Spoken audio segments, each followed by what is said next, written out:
Welcome to the Ask a Swim Pro show. My name is Ksebati. I am joined by Adam Oxner, and we are excited to talk to you guys about all things swimming and help you guys improve your swimming. But first, let's get a quick background on Adam. So he just joined us, one of my co-founders here at MySwimPro. Give us the rundown. What's your swimming story like? Walk us through it. Yeah.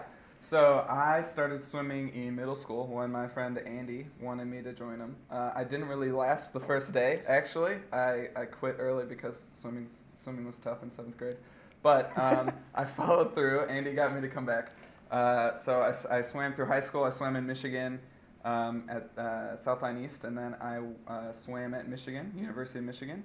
And I'm a breaststroker by trade, just like Ferris, actually. So we're both breaststrokers, a little biased. But yeah, so now we're here, and we started MySwimPro. And I love seeing what we can do for the community, making cool features, and helping you guys get faster. So what do you do with what would you say you do here? What would you say you do here? Yeah, so I work on the iPhone app and the Apple Watch app and a little bit of the back end, the web. Basically, I code for MySwimPro. Right on. All right, so let's go back to swimming. So breaststroke, 50, 100, 200, what's the preference?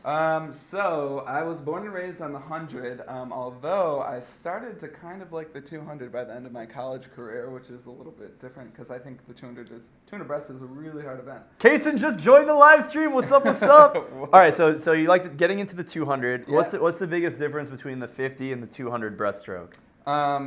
It's all about tempo and pace. So the 200 is like moderate pain for a long time. So you wanna stretch out the breaststroke, get in that streamline, reduce stroke count per length. But in the 50 it's all about it's grabbing water and pulling power and going fast. Right on. So you swam at the University of Michigan. Mm-hmm. What's kind of the NCAA college? Because a lot of people, they're like, what's it like swimming in college? And I swam in college too, so I'll jump in after you. Well, it's a lot of work. So it's like about 20 hours in the pool a week, pool and weights. But I think that the atmosphere of like the team that you're on is a huge important part of swimming in college. You build like lifelong friends, and you're all working towards the same goal in and out of the pool. So getting your degree, stuff like that. It's a lot of fun. So did you guys play Marco Polo? We got Casey just asking, will Marco Polo make you a better swimmer? Asking for a friend. Well, it depends. I would say it could. It could. Potentially. We didn't play any Marco Polo at Wayne State where I swam, but I think for me, yeah, same thing. Like having the family, another family at the pool, traveling to competitions was definitely like the most exciting part. I mean, the training is really hard. Like we were training 4 hours per day, which is pretty rough.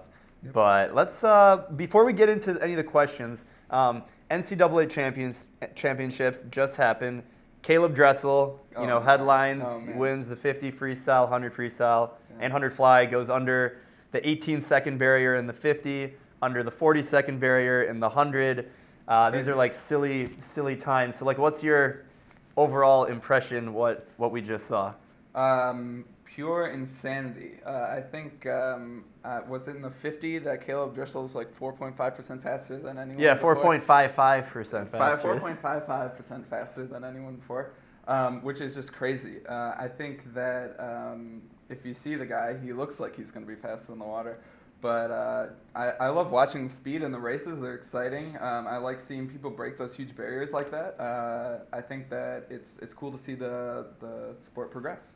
Right on. And for context, for people who don't know what we're talking about, so in the United States, college swimming, the NCAA championships is the end of the season where everyone goes their best times. And this last weekend at the University of Minnesota, Caeleb Dressel, Olympian for the U.S., University of Florida, he went 17.63 seconds in the 50 freestyle. Short course yards, 50, which for reference is 4.55% faster than the next fastest human has ever gone in swimming. And then he went under his own best time 3 times within 12 hours. Mm-hmm. And then 2 days later, he followed up with a 39-second 100-yard freestyle, which just sounds really silly when you even say that. Okay, so the question is, he's performed in the yards pool. Now, what's the difference between swimming in a yards pool and swimming in the long course meters, the Olympic distance event? Like, what do you think he's going to be able to translate? What's going to be the challenges going from yards to long course? That's a good question. So I think that so in the 50 short course, you obviously have a turn in the middle. Turns.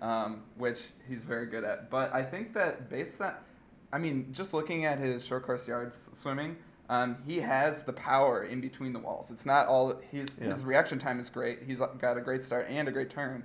But in the middle, I think that he's got the power that you need to bring you through for a long course, even in the 100. So, for sure. What do you think?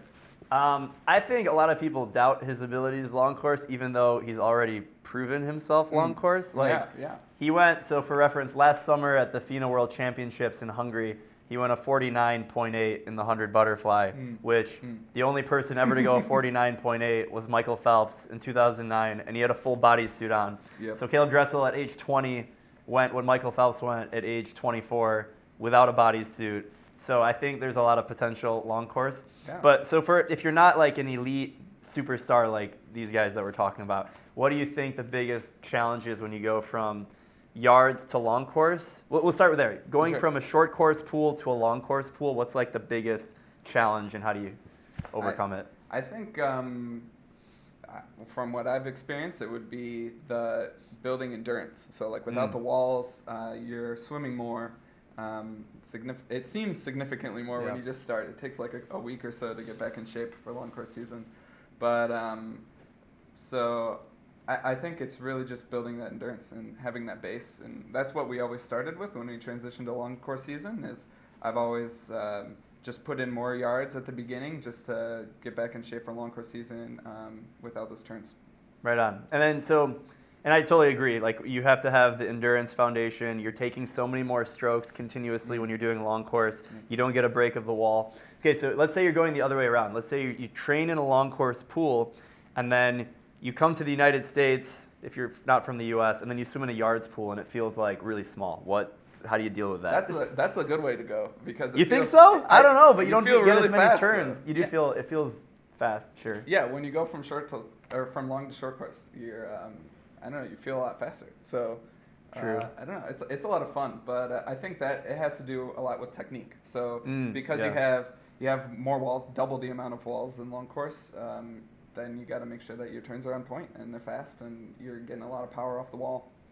Sure. I think the biggest challenge that I see people when they go from long course to yards is they're not actually that good at the turns mechanically because they don't swim them very often. Right. Like here, in the U.S., you're really spoiled if you train in a yards pool because you get to flip turn over 2 times as frequently as other people who train in a yards pool. So, having good turns can be a challenge. I guess, what differences do you think there are depending on the events that you swim? So, like, if you're swimming, I think breaststroke is probably one of the most significant differences, long course to short course, because of the pullouts. Like, what do you think? Yeah, so you're getting less pullouts. So when you're doing the breaststroke turns, you put your arms up and you pull down.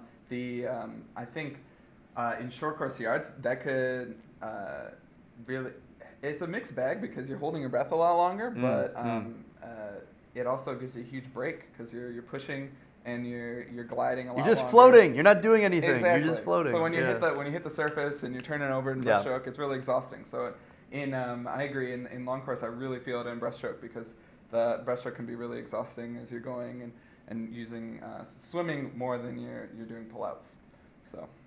So how do we solve that? Good question. Yeah. That's what have you found is beneficial when you're going from breaststroke? Like breaststroke in a short course pool, and then all of a sudden you get to a long course pool, and you just feel like the wall is like never gonna come. You just see it; it's not getting any closer every stroke you take. Yeah. We've all been there. Yes. So, like I was talking about earlier, I think that part of it is the difference between like a short race and a long race. So, what I'll do is I'll really focus on like stroke length and efficiency of stroke. So I'll glide a little bit longer, like a fraction of a second longer between each stroke. Just so, and work on my technique to make sure I'm pulling that water so I'm not turning over as often because without those walls, you're going to get like at least another 2 cycles in there, which will tire you out per lap. Right on. I agree. Yeah, I mean, being focused on technique and being able to hang in there when it gets tough. Okay, so butterfly and backstroke. Actually, I think backstroke is probably just as difficult as breaststroke, transitioning from long course to short course or short course to long course. I'm personally terrible at you know this. I'm not good at backstroke, so like when you have to swim so many strokes in a row without getting an underwater dolphin kick, like how do you manage that? That's a good question because I'm not very good at backstroke either. But I've seen it firsthand without the 15-meter underwater that you get every 25. Now it's every 50. So I don't really have any good advice. All right, so I'm going to chime in here. Yeah. So the biggest challenge that people have with backstroke, short course or long course, is you kind of get lazy because you're on your back and it's really easy to get comfortable slowing down your tempo. And so what happens is you have a slow tempo and then you get to long course and that slow tempo just gets slower over the course of the 50. Yep. So actually just being able to maintain a higher tempo in short course will translate better to long course in maintaining a tempo. So that's something, whether you're in a long course or short course, you should just always focus on just having a higher tempo, because in freestyle, it's easy to throttle how fast you move your arms. Like you can go slow pretty easily, and then you can move your arms faster. Backstroke is a lot harder, so you should always train with a faster tempo. And then it comes back to the endurance part. Like if you want to be good at long course, backstroke, you need to swim backstroke a lot. And you have to do it with the fast tempo. Otherwise, if you swim slow backstroke, not going to help you. Okay, butterfly. Sure. What's That's the difference between long course and short course? Okay, so this one might be the hardest depending on how in shape you are. Yeah. So like, because I can do long course butterfly for like a 50, fine. But like after that, it falls apart really fast. Versus in short course, I can survive much easier. Yeah, personally on short course, I'm always looking forward to the wall, so I can take a half second and hold to the wall and push, because fly is exhausting for me. Yes. My fly kick's not even legal, for reference. I do like a little breaststroke kick. You know we're live right now, right? I know, I'm just admitting. I just want everyone to know. Confessions come out here on the Ask a Swim Pro show. Yeah. So butterfly. So you're doing a 50 fly. What do you think the biggest difference is in a 50 fly, if it's a race? 50. Short course versus long course. 50 butterfly. Yeah, so you're not going to get that 15 underwater that butterfliers are typically very good at. So what do you define that? What do you mean under 50 meters? So at the wall, you can go 50 meters underwater per length for FINA rules. So when you push off, and butterfliers can do butterfly kick underwater, and they're going to crush it usually, and they can't when it's long course because you're missing a wall. Yep. So it's more about the stroke and the power that you have in your arms for fly, and it's less about the kick. Sure. Also, I think the breathing pattern is different too. Yeah. So That's true. like when you're doing butterfly, you pretty much have to have a breathing pattern if you're doing long course. I mean, a good breathing pattern is 2 down, 1 up. So you take 2 strokes and then 1 breath, 2 strokes, 1 breath. Some people breathe every stroke. Like Michael Phelps, you'll see him in videos. He breathes every stroke. In short course, you actually don't have to follow the rules as much. So in short course, at the elite level in the 50 butterfly, people only breathe on the turn itself. They don't actually breathe while they're swimming. And then in long course, you're going to need to breathe. Actually, I mean, so at the elite level, I think a lot of those guys actually do it in 1 breath or none. Right. But if you're not going 22 seconds in your 50 fly, you're probably going to need to have breaths timed and spaced out. So that's something else to think about when you're doing like long course versus short course, is like mapping out your breathing. And then that translates also into training. Like how you train is how you're going to be able to race. So if you're looking to compete, whatever you do in your training is what's going to happen. So you need to train yourself to go 2 down, 1 up. Or if you're trying to be really fast at a sprint, maybe it's not breathing at all, and you just know when you're going to take your breath, and you kind of map it out. Hello from Morocco. What's going on? We have some people coming in from all over the world. Hello from Mexico. The Instagram Live, we want to loop you guys in. Argentina. Yeah. Hello. Where are you guys coming at from the Instagram Live? Tell us. We want to include everyone. Oh, look at all the hearts that just. How did that happen? Was that for Argentina, maybe? That was for how did they like tap it like 30 times to get those hearts? I don't know. That's incredible. All right, so if you guys have any questions, go ahead and leave them in the comments, or we're on Facebook Live, Instagram Live, and then we're recording this, so you guys will be able to watch this at a later date. So I want to while we're waiting for any questions to come in, I want to go back to the short course and long course conversation. So if you were to try and estimate the difference between time, right? So like, is swimming in a long course pool faster then a short course pool, like if it's 25 meters, 50 meters, Okay. it's the same distance. Yeah. Which one would be faster, 100 meters in a short course pool or 100 meters in a long course pool? It's definitely short course because you're getting those walls. But you have to turn, so doesn't that slow you down? No, because so when you turn, you're getting a lot of power off the push. So think about when you're pushing through the water, a lot of the water's going around your hand. It's not like pushing off a wall, where when you push, you're getting that 100% of your energy, or almost, is going into the wall. So you're going forward. Sure. So it's a lot more efficient to push off a wall than push off water. So Exactly. that's Yeah. why I mean, you're going faster. yeah, like the goal in swimming, like as soon as, even if you don't dive in, when you dive, that's the fastest you're ever going to go in a race. Mm-hmm. And if you're training, when you go from a push and you push off the wall, you will never be able to replicate that kind of speed. And so basically the whole rest of the length, you're slowing down. So in a short course pool, if it's 100, you get 4 pushes technically, right? Because you're doing 4 lengths of the pool. Yep. In long course, you're only getting 2, the start and then the turn. So you get 2 more opportunities to boost your speed. And so like just to kind of throw some numbers at it. So the difference between a yards pool and a meters pool is about like 9.5% roughly, just by distance. But if you look at the time comparison in a yards pool to a long course pool, 50 meters, it can be like 11, 12, or 13% slower in long course. And that's mostly because you have the 9% distance and then another 3 to 4% just because of the turn time that you're getting a lot faster in. So that's how you see someone like Caeleb Dressel go 17 seconds in a 50 in short course yards, but then the world record is 20.9. Or even Cesar Cielo's world record from 2009 is, it's 20.9, but then Caeleb Dressel, I think his best time is a 21.1 as of the time of this recording. So, I mean, that's a pretty significant difference. And I think a lot of that has to do with the turn. I mean, we have a blog about how he did the 17.6, and if you watch the video, you can actually see he spends more than 50% of the race underwater. And so in a long course 50-meter freestyle, you don't get to go 50% of the race underwater. You're underwater for 14, 15 meters, and then you have to swim for 35 meters. It's all about the swimming. Swimming is more important in long course. Which one do you prefer?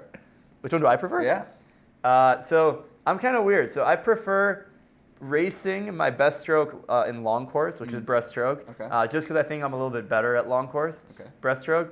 But from a training perspective and doing everything else, I prefer short course yards. Yeah, I'm the opposite. Okay. Yeah, I like racing that short course. I think it's more fun when you're hitting those walls fast. But I love training long course because you have to think a little bit less.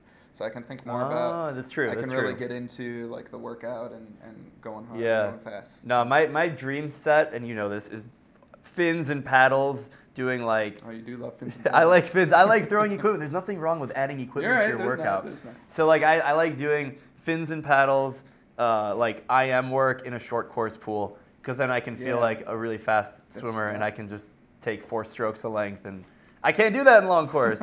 I can barely swim backstroke in long course. Cool. So I think we're gonna wrap this up unless anyone has any more questions from the live. But super happy that we can share some of this information, keep the conversation going. Again, we are recording on Facebook Live, Instagram Live, and then we're documenting this so that you guys can watch it again later on our blog and also through our podcast, which is on SoundCloud. And keep an eye out for more interesting content coming at you guys. But also, if you guys have anything else that you want us to share, or if you have any questions about anything swimming related, technology integrated within the sport of swimming, because that's what we do. We're technologists, and we build mobile and wearable apps to help people get better at swimming. So Garmin just launched. Garmin app just launched. So yeah, if you're on Garmin, you should definitely sync up with our app and then download a native Garmin application, Connect IQ, check that out. I mean, now we're on Fitbit and the Apple Watch, Wear OS for Android, in addition to the iPhone and Android mobile apps, which are free to download. So if you haven't downloaded them, you should check them out. Download them, give us a 5-star review, subscribe to our channel, all the good stuff. Subscribe to our channel. Cool. All right, we're going to sign off, but thanks again for joining us on the Ask a Swim Pro show. You ask questions, we have answers.